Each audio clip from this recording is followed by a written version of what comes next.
بسم اللہ الرحمن الرحیم۔ السلام علیکم ورحمۃ اللہ وبرکاتہ۔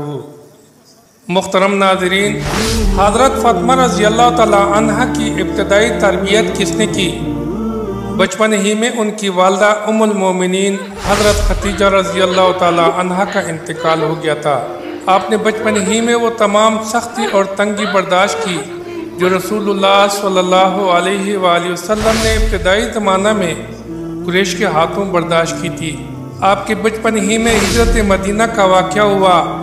2 ہجری ذو الحجہ کو نبی کریم صلی اللہ علیہ وآلہ وسلم نے اپنی لاڈلی بیٹی سیدہ فاطمہ رضی اللہ تعالیٰ عنہ کا نکاح شیر خدا حضرت علی سے کیا۔ نکاح آپ صلی اللہ علیہ وآلہ وسلم نے خود پڑھایا اور اس کے بعد مسجد نبوی میں شہد کا شربت تقسیم کیا۔ یہی ہماری آج کی ویڈیو کا موضوع ہوگا۔ آپ سے گزارش ہے کہ ویڈیو کو آخر تک دیکھیے۔ اس چینل پر آپ کو بالخصوص اسلامک ہسٹری اور بالعموم دنیا بھر کی منفرد و تاریخی معلومات پر مبنی ویڈیو ملتی رہے گی۔ ویڈیو اگر پسند آئے تو لائک کریں اور چینل کو سبسکرائب کیجیے۔ محترم ناظرین، حضرت فاطمہ رضی اللہ تعالیٰ عنہ کی ابتدائی تربیت خود رسول اللہ صلی اللہ علیہ وآلہ وسلم اور ام المومنین حضرت خدیجہ رضی اللہ تعالیٰ عنہ نے کی۔ اس کے علاوہ ان کی تربیت میں اولین مسلمان خواتین بھی شامل رہی۔ بچپن ہی میں ان کی والدہ حضرت خدیجہ رضی اللہ تعالیٰ عنہ کا انتقال ہو گیا۔ انہوں نے اسلام کا ابتدائی زمانہ دیکھا اور وہ تمام سختی اور تنگی برداشت کی جو رسول اللہ صلی اللہ علیہ وسلم نے ابتدائی زمانہ میں قریش کے ہاتھوں برداشت کی۔ محترم ناظرین، ان کے بچپن ہی میں ہجرت مدینہ کا واقعہ ہوا۔ 2 ہجری تک آپ حضرت فاطمہ بنت اسد کے زیر تربیت رہی۔ 2 ہجری میں رسول اللہ صلی اللہ علیہ وآلہ وسلم نے ام المومنین حضرت ام سلمہ سے عقد نکاح فرمایا تو حضرت فاطمہ رضی اللہ تعالیٰ عنہ کو ان کی تربیت میں رہی۔ حضرت ام سلمہ رضی اللہ تعالیٰ عنہ نے فرمایا کہ حضرت فاطمہ رضی اللہ تعالیٰ عنہ کو میرے سپرد کیا گیا۔ میں نے انہیں ادب سکھانا چاہا مگر خدا کی قسم حضرت فاطمہ رضی اللہ تعالیٰ عنہ تو مجھ سے زیادہ مؤدب تھی اور تمام باتیں مجھ سے بہتر جانتی تھی۔ رسول اللہ صلی اللہ علیہ وآلہ وسلم پیاری بیٹی حضرت فاطمہ سے بہت محبت کرتے تھے۔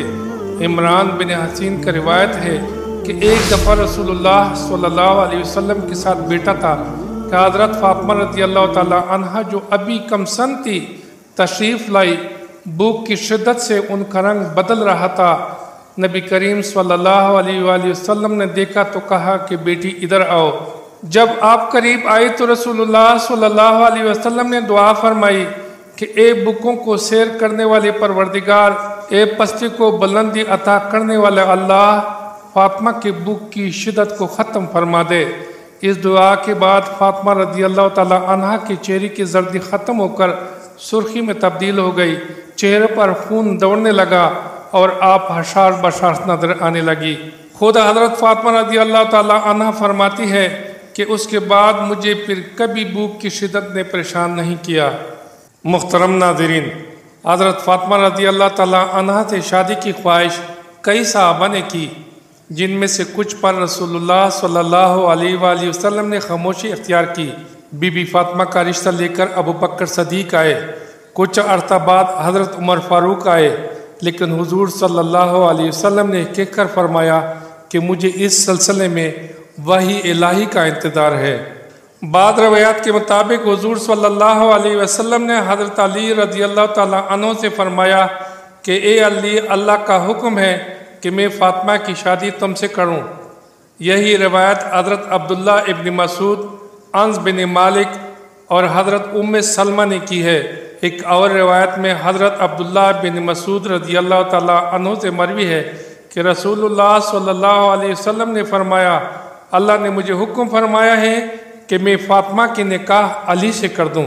محترم ناظرین، حضرت علی و فاطمہ کی شادی یکم ذی الحجہ 2 ہجری کو ہوئی اور رخصتی اسی سال ذی الحجہ میں ہوئی۔ شادی کے اخراجات کے لیے حضرت علی رضی اللہ تعالیٰ عنہ نے اپنی زرع 500 درہم میں بیچ دی، جو حضرت فاطمہ رضی اللہ تعالیٰ عنہ کا حق مہر قرار پایا تھا۔ جہیز کے لیے رسول اللہ صلی اللہ علیہ وآلہ وسلم نے حضرت مقداد بن اسود کو رقم دے کر اشیاء خریدنے کے لیے بھیجا، اور حضرت سلمان فارسی رضی اللہ تعالیٰ عنہ اور حضرت بلال رضی اللہ تعالیٰ عنہ کو مدد کے لیے ساتھ بھیجا۔ انہوں نے چیزیں لا کر حضور صلی اللہ علیہ وسلم کے سامنے رکھ دی۔ مختلف روایت میں جہیز کی فہرست میں ایک قمیص، ایک دوپٹہ، ایک سیاہ کمبل، کھجور کے پتوں سے بنا ہوا ایک بستر، 4 چھوٹے تکیے، آٹے کی چکی، کپڑے دھونے کے لیے تانبے کا ایک برتن، چمڑے کی مشک، پانی پینے کے لیے لکڑی کا ایک برتن، 2 پانی کے مٹکے، زمین پر بچھانے کے لیے ایک چمڑا، ایک سفید چادر اور ایک لوٹا شامل تھے۔ یہ مختصر جہیز دیکھ کر رسول اللہ صلی اللہ علیہ وآلہ وسلم کے آنکھوں میں آنسو آ گئے، اور انہوں نے دعا کی کہ اے اللہ ان پر برکت نازل فرما۔ محترم ناظرین، روایت میں کہا جاتا ہے کہ 6 یا 7 ماہ کے بعد ان کی رخصتی بہت سادگی سے ہوئی۔ اس وقت حضرت علی کے پاس نہ تو اپنا گھر تھا اور نہ ہی اتنے پیسے تھے کہ ولیمہ کی رسم ادا کر سکیں، جس پر رسول اللہ صلی اللہ علیہ وآلہ وسلم نے شیر خدا کو 9 درہم دیے اور کہا کہ چوارے اور شہد ان پیسوں سے خرید لاؤ۔ نبی کریم صلی اللہ علیہ وآلہ وسلم جو بیٹی کے باپ تھے، انہوں نے اپنی بیٹی کی ولیمہ کی تقریب خود کی، لوگوں میں چوارے تقسیم کیے اور شہد کا شربت پلایا۔ ولیمہ کے بعد رسول اللہ صلی اللہ علیہ وسلم نے پانی منگوایا اور اس پر دعائیں دم کی، اور علی و فاطمہ کے سر، بازوں اور سینے پہ چڑھ کر دعا فرمائی کہ اے اللہ انہیں اور ان کی اولاد کو شیطان الرجیم سے تیری پناہ میں دیتا ہوں۔ اور یوں سادگی سے نبی کریم صلی اللہ علیہ وآلہ وسلم نے اپنی بیٹی خاتون جنت سیدہ فاطمہ بنت محمد صلی اللہ علیہ وآلہ وسلم کی شادی شیر خدا حضرت علی رضی اللہ تعالیٰ عنہ سے کی۔ محترم ناظرین، آپ کی شادی کے بعد خواتین قریش نے انہیں طعنہ دیتی تھی کہ ان کی شادی ایک فقیر غریب سے کر دی گئی، جس پر انہوں نے رسالت مآب سے شکایت کی، تو اس پر رسول اللہ صلی اللہ علیہ وسلم نے حضرت فاطمہ رضی اللہ تعالیٰ عنہ کا ہاتھ پکڑا اور تسلی دی کہ اے فاطمہ، تیری شادی ایک ایسے شخص سے کی ہے جو اسلام میں سب سے اول، علم میں سب سے اکمل اور حلم میں سب سے افضل ہے۔ کیا تمہیں نہیں معلوم کہ علی میرا بھائی ہے؟ دنیا اور آخرت میں حضرت فاطمہ رضی اللہ تعالیٰ ہنسنے لگی اور عرض کیا یا رسول اللہ، میں اس پر راضی اور خوش ہوں۔ ناظرین، اس امید کے ساتھ اجازت دیجیے کہ آپ کو ہماری ویڈیو پسند آئی ہوگی۔ ملتے ہیں بہت جلد ایک نئی تاریخی اور معلوماتی ویڈیو کے ساتھ۔ دیکھتے رہیے سردار اسلامک پوائنٹ۔ اللہ آپ کا حامی و ناصر ہو۔